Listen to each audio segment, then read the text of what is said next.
We also work with the Metro Manufacturing Alliance, and we co-founded a Manufacturing Day events with them. We've only been doing that for a couple of years, shame on us, but now we're working with hundreds of kids.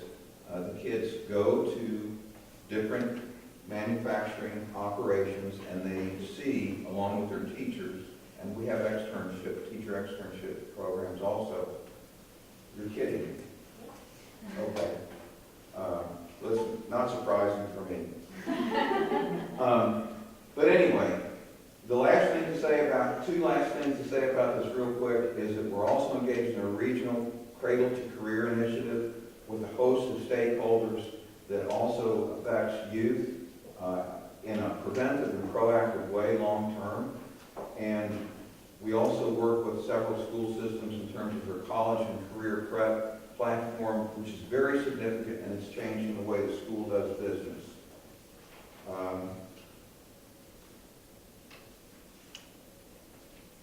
In terms of our youth committee, we do not have one. We had one under WIO. We're waiting to see how things play out in the WIOA transition.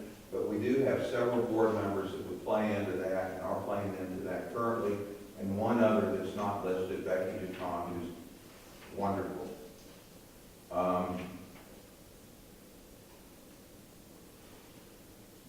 Boy, this thing. Okay, Jack. We have two programs each. So we're aiming for 60 to 70 individuals at New Albany High School and Jeffersonville High School. We're handling the same platform that you've heard from others, and that's my rationalization right there on that. With financial literacy workshops, we work with SBDC, a very good SBDC in our neck of the woods, and we provide a lot of information with a lot of good tools in conjunction with Louisville and Kentucky and the Works labor market and career guidance information. We're emphasizing career readiness at every turn. We're utilizing work experience boot camps, which you have the curriculum over there during spring and fall breaks. We're in our second year of doing that, and we engage our Work One business service team to connect with our work experience coordinator so that we work with a number of employers. Overall, we have worked with probably 30 employers, served 50 kids in our first year, which we did not imagine we could do, with about 65% work experience completion rates. A good number of those kids also got their high school equivalency and gained employment and/or went into post-secondary training. Out of school, 100 that we're shooting for in the coming year. Variety of outreach and recruitment strategies. The key one is conducting many workshops at different places in the community. Also, we attend every career fair and a lot of community events. Work One is there, our youth team is there. We're emphasizing three things. Work experience, a customer service training module, and technology skills. All of which relate to, if you look at national studies, technology and communication skills are probably the two main, most universal skill sets that individuals need to be able to be competitive in the workplace and grow a career.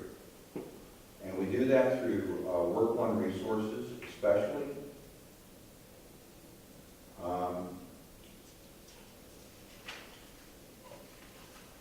This shows our basic flow, between getting that HSE, enhancing skills, short-term credential, and then using one kind of work-based learning mode or another, whether it's work experience or connecting with apprenticeship programs, which we're doing hopefully more and more of. We do engage in continuous improvement along the lines of what you've heard from others. This goes back to when workforce boards and regions worked on the Baldrige stuff over 10 years ago, so we know continuous quality improvement quite well. You can look at the strengths and weaknesses. We have a good platform. We have very good and passionate staff. But we do have issues regarding our scale, some issues regarding recruitment, and our local access through Work One has been a bit compromised or shrunk back because of funding cuts. Our budget, and I knew we wouldn't get to the video, but we do leverage what we have and have partnerships with United Way and area foundations, for instance, as well as our work, be it on a modest scale with Work Indiana, and grant funds that we have in conjunction with Kentuckiana Works, which is really the way to go for us to gain more resources for different facets of workforce training and skilling. And that is it, and I know that took more than 2 minutes. My apology. I get excited. But it's important that you have some sense or perspective about what workforce boards do, and some examples from us in terms of how we're endeavoring to help the mainstream student population with youth career preparation. And it's with the idea that all along the way, we're also recruiting and conducting outreach, not only for at-risk youth, but so that more people in the community, businesses, and institutions know better who we are and how we will add value. And that hopefully has a snowball effect. Questions? I dare you. Ron, I just have one quick question, and it's Yes, ma'am. fully aware that there are limited resources, and as you've heard today, a lot of the regions are really pursuing fundraising opportunities, especially through the JAG program and through other grants. Do you have anything, anyone dedicated to that effort, or is that something that your board is pursuing with the limited resources that you have? That is a yes in terms of continuous improvement. We need to do that, whether it's through staff or community partnerships that we can garner and that we currently do have, and with our board. Okay. We do need to do that. Okay. Thank you very much. All right. Thank you. Last but not least, Region 5. Yay. Very patient. Okay. Lance Ratliff, I'm Becky Branham with Region 5, and Lance Ratliff is our executive director. He's my boss, and I'm going to tell him what to do with this. We'll see how good he is. Okay. Okay, if you are, well, in Region 5, the mission statement, there he goes. He almost had it. Very sensitive. Region 5, our mission statement for our youth programs is to provide opportunities and training for youth aged 16 to 24 to develop careers leading to success and independence. Very simple and straightforward. Our board felt like it was important to have a very concise mission statement that we could all get behind. Our goals for all of our youth in our programs are really simple, and I wish I didn't even have to do this. I'd rather just talk, but I'm gonna try to follow the slide. Our goals for all of our youth are simple. Whether they're a JAG student who's in school or they're a 22-year-old who comes into our office, we want to set them on the right path. If they're in JAG, we want to help them develop career awareness and start thinking about what they're going to do when they get out of high school. We want them to graduate from high school and master those JAG competencies that are part of JAG.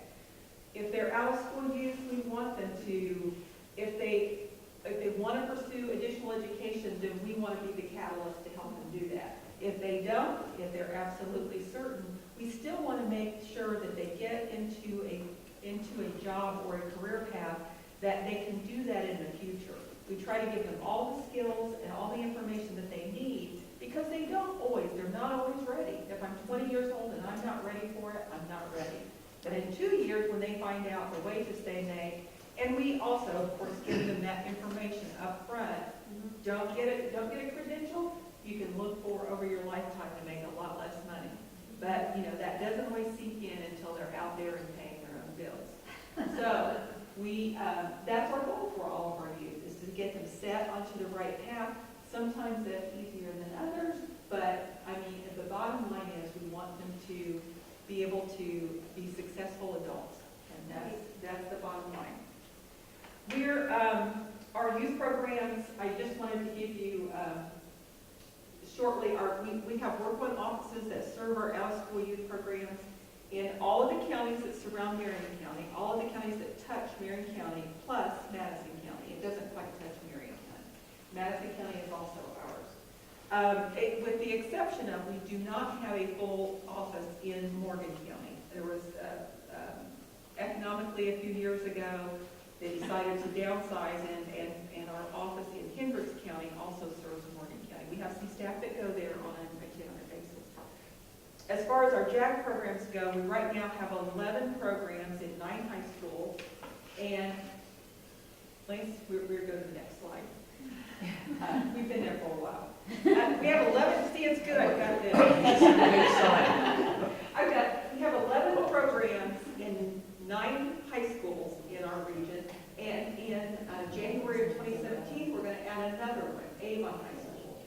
So we have it's a large JAG program, and a very rewarding program, and I just wanted to tell you about those locations. We're always looking to try to grow it. We've been very successful with our JAG program.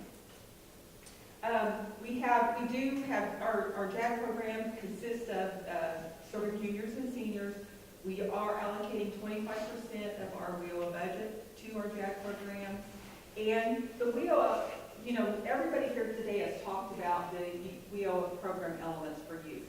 I mean, those are such a match with the JAG competencies and what JAG does. That's what happens in our JAG program.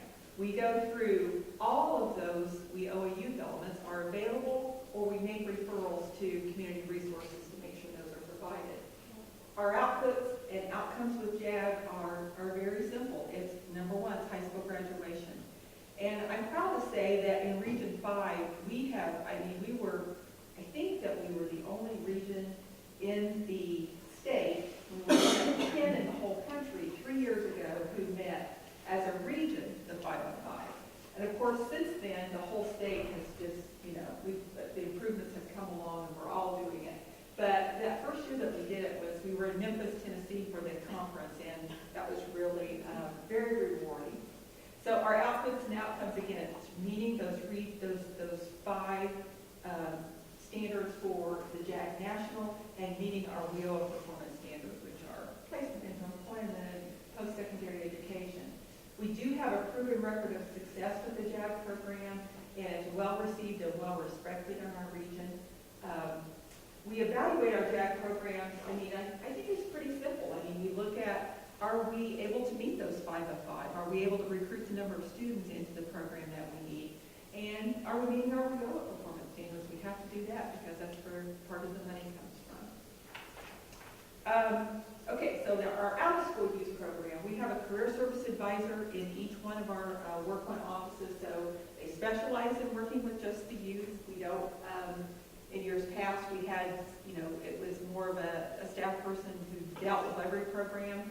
And so now we do have a youth, and they go through, when a youth walks into our office, they're 22 years old, and they walk into our office, they get very individualized attention. We have, in our programming, all of our programming with out-of-school youth is very individualized attention. I have gotten some good ideas here today. I like the idea of the camps, and that's something I'll be talking with our staff about. But we start with the youth and going through, you know, where are you? You know, what do you need? What are your hopes? What are your goals? And we go through assessing, you know, exactly, do they have the basic skills that they need? Do they, if they're not a high school graduate, that's the first thing we're going to do is get them into an ABE program. And I have to say that with ABE, our programs, you know, it works better in some counties than others. There are some counties that it's just a wonderful partnership, and there are other counties that it's still a struggle, and we are constantly trying to improve upon that where we need to. We do a lot of career planning, obviously, with the out-of-school youth. And individualized services, next slide, please. Again, it's the WIOA youth elements. We go through these, I mean, we look at the scope of what that youth needs and the assessment process, and not every youth needs every one of these, but we're going to determine with them what they need and set forth their plan in the individual service strategy. And then I'm going to go through quickly the tutoring and study skills. I mean, we make we actually pay. Sometimes we have an adult basic ed student who, I mean, they really struggle with some aspect of what, either it's a math or a language or whatever, and if it's necessary, we will pay for it through WIO and some additional assistance, something beyond. That's not very often, but we do that. Alternative secondary education, if they're dropouts and they have a desire to return, a lot of times that would be to an alternative school. We have some Excel centers in Anderson and Noblesville in our region that we work with students, and credit recovery programs. If they can get their high school diploma without it being a high school equivalency, I mean, that's what we're going to go for if we can. Work experience, of course, has grown with the requirement now on the expenditures. Our work experiences are generally, our policy says 320 hours, but we do exceptions to that if sometimes there's reasons for that to go longer. We want them exposed to the careers that they're interested in, and we try to do that concurrently, sometimes with adult basic ed students especially. It gives them an additional incentive. Their school was not their thing to start with, which is why they dropped out. So we try to, kind of dangle that carrot out there of also a job, but you've got to also stay at ABE to work. After occupational skills, we have youth who are going into some kind of a good example is we had a dental assisting student that went, and she had, we did a work experience after her training and after she got her certification with the dentist that paid $19 an hour. I mean, so we're looking for those kind of opportunities if they've also been in occupational skills training. Some of the short-term training I just mentioned as examples are the ones listed in a lot of other staff here who talked about these today. We're also working right now with Job Corps. Job Corps is represented on our youth committee, and we are working.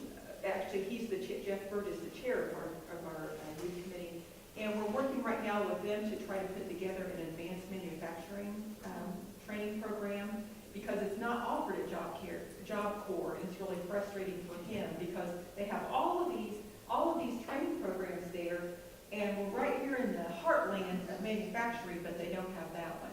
So we're looking for an MSSC program down in Columbus, which is close to there, to provide that for us, and we're looking to start that probably in August or September. Education offered concurrently, to me this covers, I think some of the WIO youth elements are really kind of, they're covered in more than one area. Obviously, education offered concurrently in the same context of workforce preparation happens all the time. Our leadership development opportunities, we do that through all of the other elements. We're trying to always build the self-esteem and citizenship skills and through all the other things that we do. We offer lots of supportive services in our region.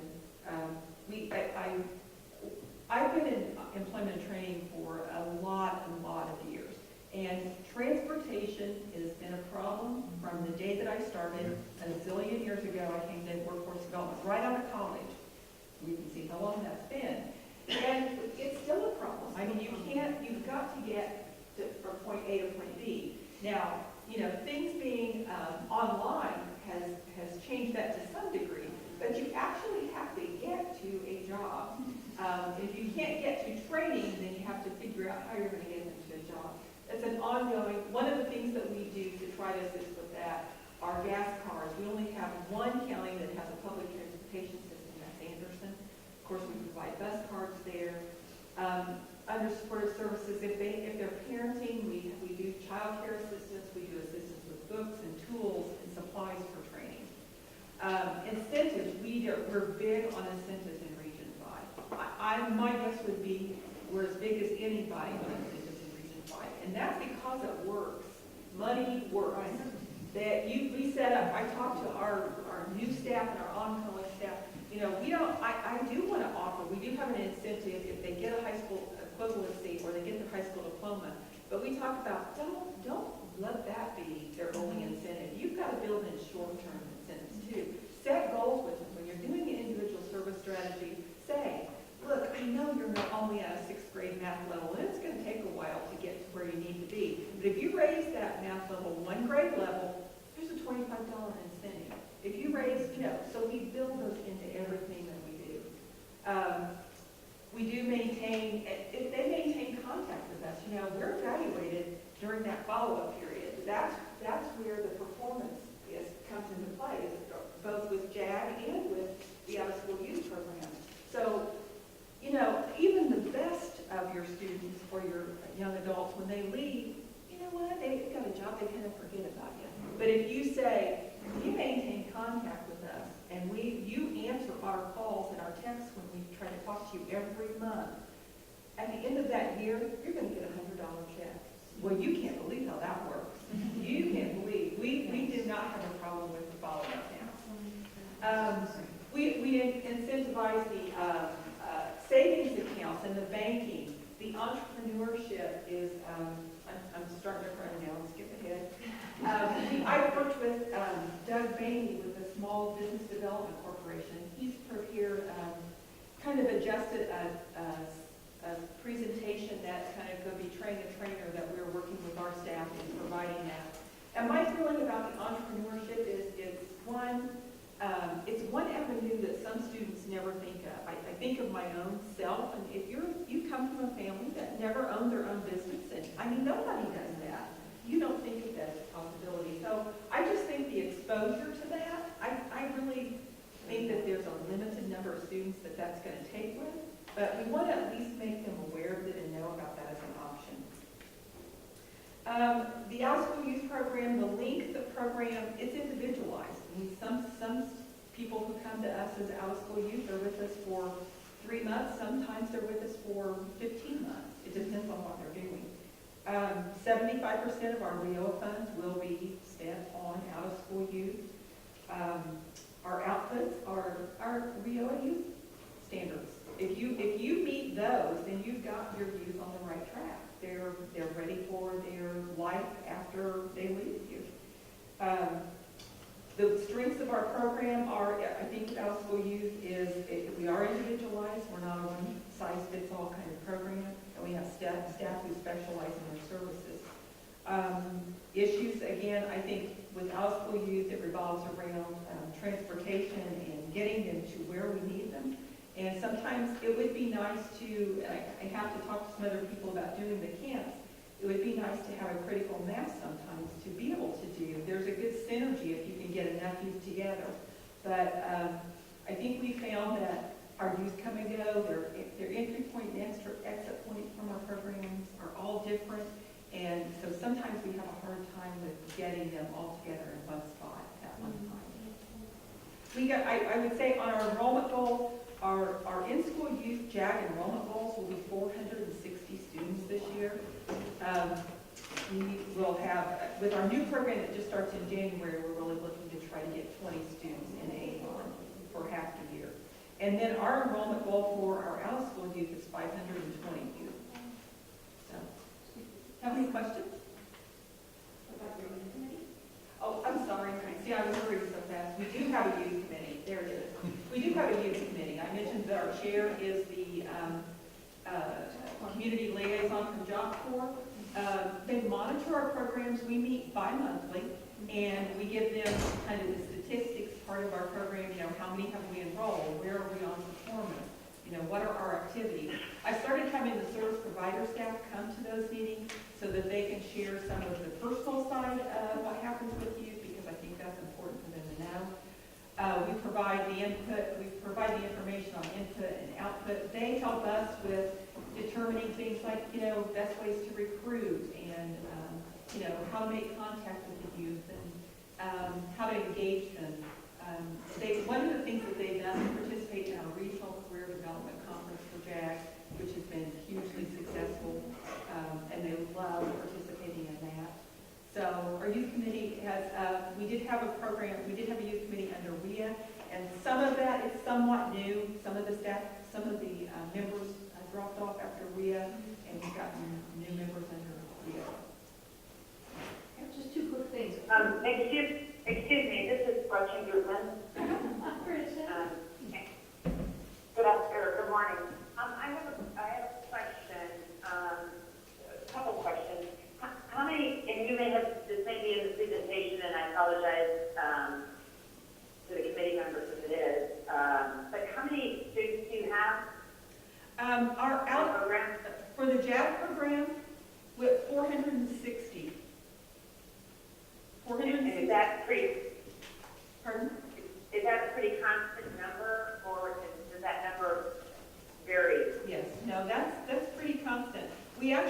this past year, we had 435, and our goal was 440. This year, with us adding another JAG program in Avon, and it won't start until January, and we're only expecting to be able to get to 20 for that enrollment. So our goal this year, every JAG program's goal is supposed to be 40 students. So we have 11 programs, so that's 440, and then we'll add the 20, which would be 460. And then for out-of-school youth, our young adults, our goal this year will be 520. And I think you also indicated that you track the students after they completed the program. Oh, yes, yes. It's for a period of a year after they leave our program. That's really when the performance kicks in and you find out, whether or not you're meeting the WHEEL performance measures. So we fully track them for a year. And what is your success rate? Let's see. I guess what's the definition of success, and then what is your rate? Okay, well, let's see. I did not bring, I can tell you that we met all of